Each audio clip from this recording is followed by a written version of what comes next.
In a major development affecting millions of South Africans, the South African Social Security Agency, SASSA, has officially terminated its service agreement with Postbank. The agency insists that this will not disrupt grant payments to the nearly 3 million beneficiaries who use Postbank accounts. This comes as SASSA also announces plans to implement mandatory biometric registration for all new grant applicants from next month. A move aimed at curbing fraud, but one that risks causing significant delays and queues. Adding to these challenges are ongoing complaints from elderly beneficiaries who are having unauthorized deductions for funeral policies taken from their grants. SASSA Executive Manager for grant Operations, Brenton van Vrede, joins us for more. Brenton, appreciate your time. Now, the public's biggest fear is interrupted payments. Can you unequivocally guarantee that not even one of the 3 million Postbank beneficiaries will miss their grant in October due to this termination? Good afternoon, Hugo, and good afternoon to your listeners. So I think the important point to make is that every client with Postbank has a bank account with Postbank. They operate as any other bank in the country.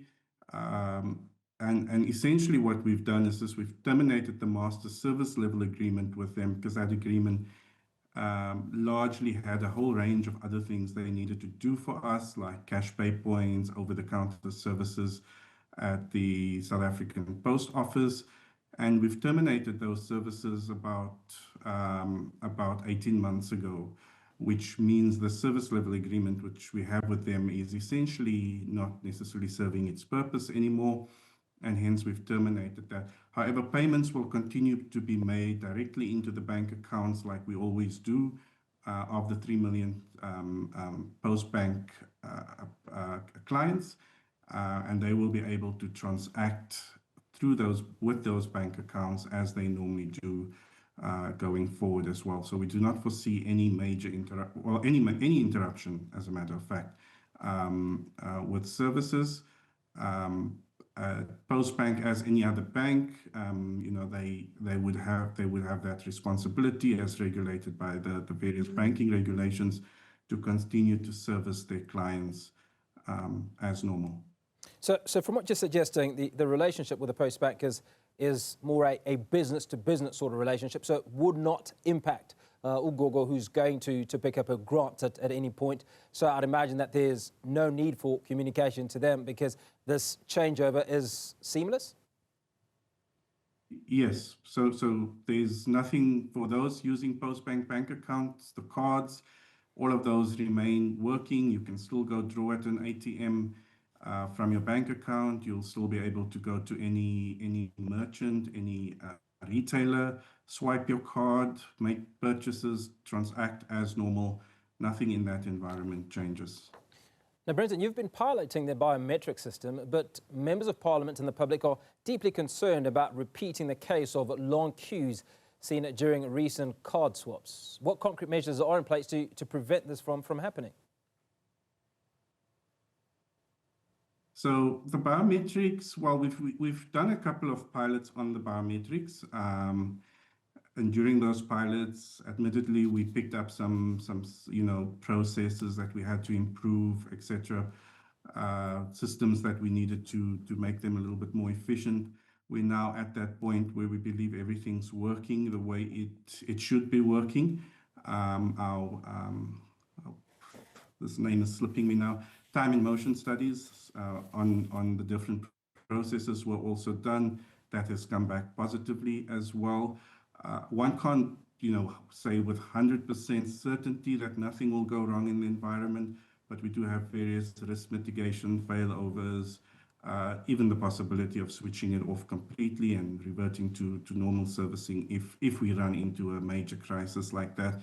Hopefully nothing like that will materialize in the environment. But there's always a risk when you take something from a pilot to full scale. But we believe our teams on the ground as well will be able to deal with that. And if a major crisis does emanate, we also then have plans to reverse processes and continue operations as normal to allow us not to inconvenience clients too much. Now, Brenton, a big part of this arrangement is you are particularly focused on the new clients that you are onboarding or the new recipients and not so much those that have already been in the system? What is a plan for those that have already been in the system? When you look at location for many of the SASSA grant benefactors, many of them are in rural South Africa, or many of them do not even come to the various to the banks, to the Postbank, for instance, to collect they will send their grandson or grandchild or send somebody else because they are unable to access the facility.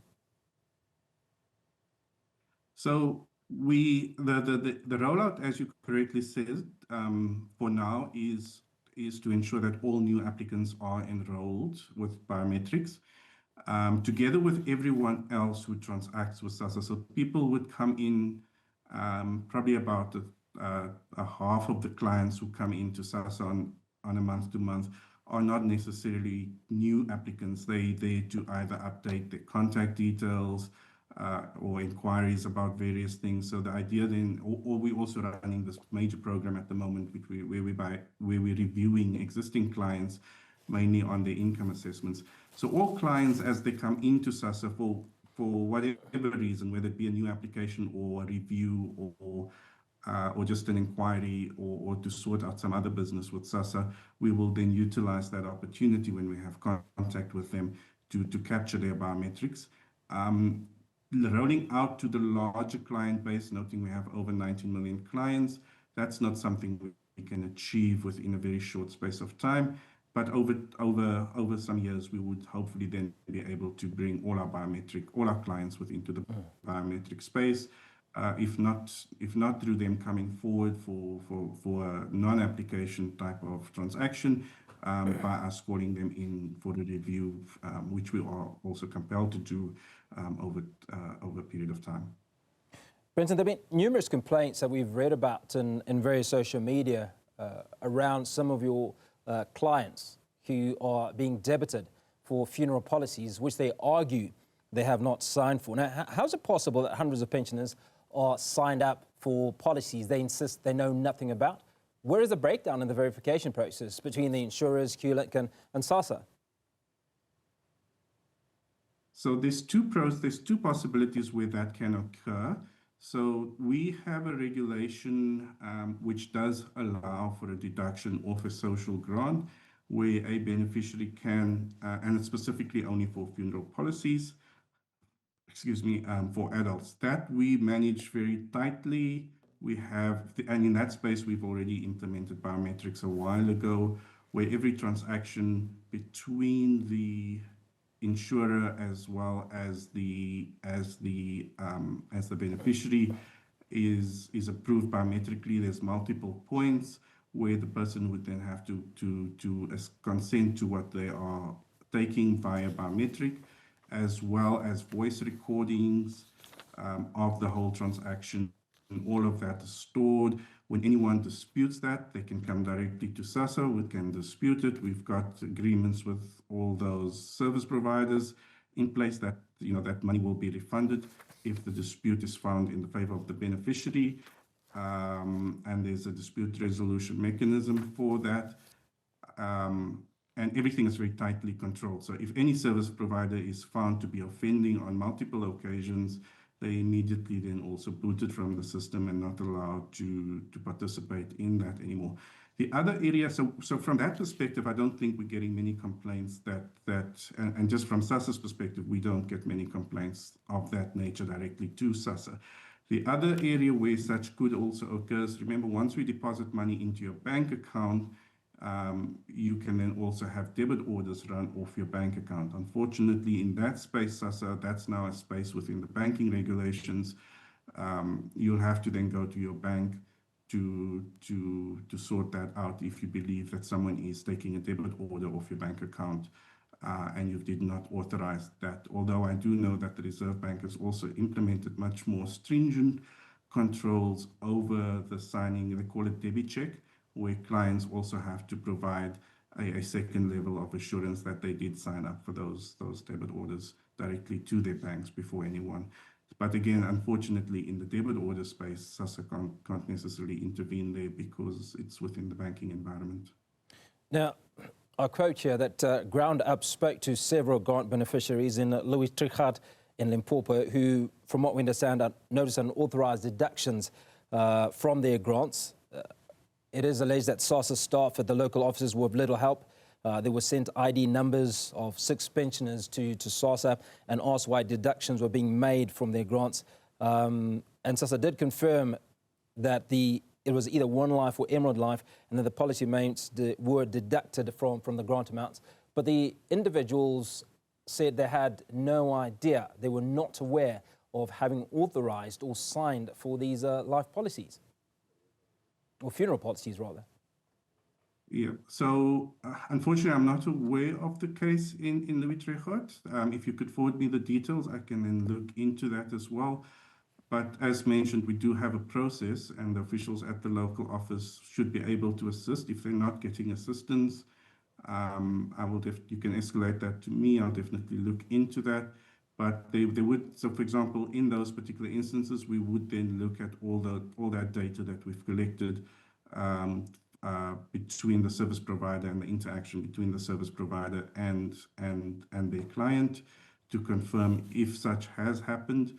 And again, as mentioned, if we find that any service provider has been committing any abuse in the environment, then they would also then be blocked from our systems from being able to facilitate those deductions. But definitely I would be contacting the local office in Utrecht to just find out as well. You said there were 6 cases. There were 6 cases from the information that we have, and we'd be glad to forward that information on to you and obviously pick up this conversation at a later stage. But just to confirm that there should be no room for a third party to debit the account, or certainly the SASSA grant of a benefactor without the explicit signed authorization from the said individual. Is that correct? Yes, there should not be any room for that. Yeah, I would have to look directly into the cases, because obviously we would have to see if anything went wrong, although the system's been running for more than a decade. So it would be difficult to imagine that something slipped through the cracks. In most of the instances where we do pick this up, it's normally just misunderstandings between the service provider and the client. But like you said, there's multiple points where consent and approvals have to be given. So and if we listen to the voice recordings on those things, if anyone is being misled or just deceived in any way or the other, then action is then taken against that service provider. But the important thing is that the complaint gets lodged, and then an investigation will unfold from there. SASSA's Brenton van Vrede, appreciate your time. Thank you so much for speaking to us